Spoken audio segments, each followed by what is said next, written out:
Alright everyone, how you guys doing? In this video I'm going to talk about the new iPad mini 2 or the iPad mini with Retina Display. I've had it now for 2 days and I've been using it thoroughly, and I thought I would give you my feedback in this video for those of you who are possibly getting it for Christmas, waiting for delivery on one, or are torn between, hey, should I get the iPad Air or should I get the new Mini 2? So let's get this straight out of the way first. iPad mini versus iPad Air. They're both exactly the same in every way possible. The only thing which is putting them aside is the weight and the size. That is it. In terms of display, in terms of sound, speed, everything, they're both identical, same resolution. Yes, this has got more pixels punched into it, but the resolution at the end is the same for both devices. Both have the same CPU. In my opinion, you should be getting an iPad mini with Retina if you have a Mac and you just want something to use on the couch, just to read off or watch the odd YouTube video or play games, not create anything, not type documents and not make movies, etc. Just to kind of consume content. The iPad Air, on the other hand, if for some odd reason you are thinking of replacing your laptop or your desktop for an iPad, then yes, the iPad Air will be more helpful, simply because it's got a bigger screen. You can do more on the screen because you're looking at, you can just get more content on the screen. So if you're typing an A4 document and pages, you've just got much more visualization on your Retina on the screen. Does that make sense? The full-sized onboard keyboard on the Airs are probably the deal breaker if you're going to be doing a lot of typing, doing a lot of creating. If you have your own blog and you write a lot, then yeah, the iPad Air is hands down. Can you do it on the iPad mini?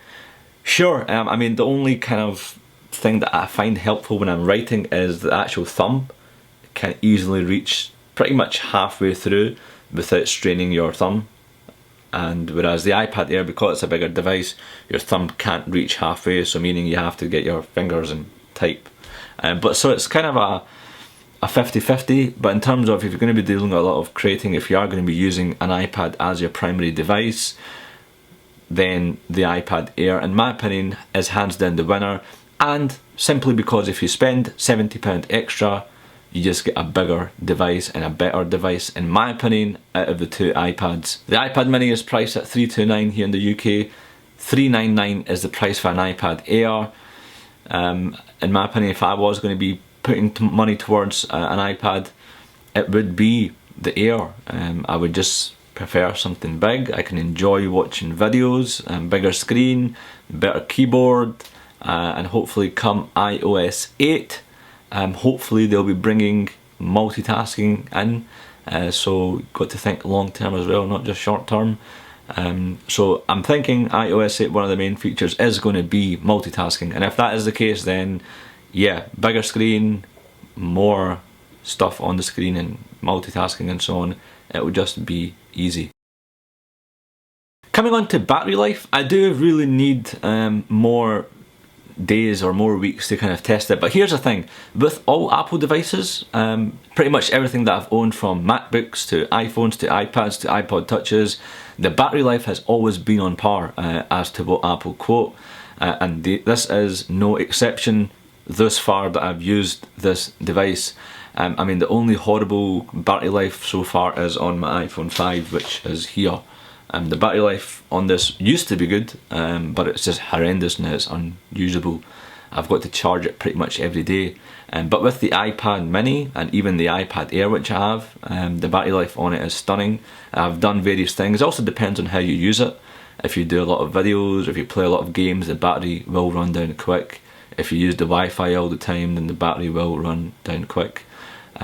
But so far I'm really impressed with the battery performance. Wi-Fi speeds and Safari loading times are phenomenal on the new iPads. Coming from an iPad 2 and having tested this new mini and the Airs, they are just great. I've done a speed test for those of you wondering, you know, what is the speed differences between Safari and so on. I'll leave a link on the screen, and I do other tests as well with the mini and the Air. So just to finalise and kind of conclude the video, the iPad mini is a great device. It'll be a great addition to your Mac, just to kind of use on the side.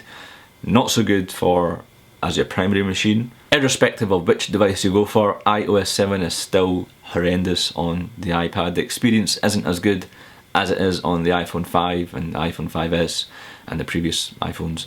It's just, it always crashes, especially in Safari, and when you've got apps loaded, it will just crash. It just seems to me as if, especially on the iPad Air where they've got quite a lot of space, and you just think they would cram something a bit more, or they would give you some more functionality, a bit more multitasking, and I bet you that will be one of the main things, or the major leaders or the major pushes come the next iOS 8. But I really do hope they sort out all the bugs, because it is a beta to me, iOS 7 on the iPad for certain, pretty soon, before Christmas anyway. Otherwise they're going to have a lot of unhappy people come Christmas. But that is it for this video. Do let me in the comments below if you need me to do any more tests on these. Did you get an iPad mini? How are you finding it? What is it replacing? Is it replacing a Nexus?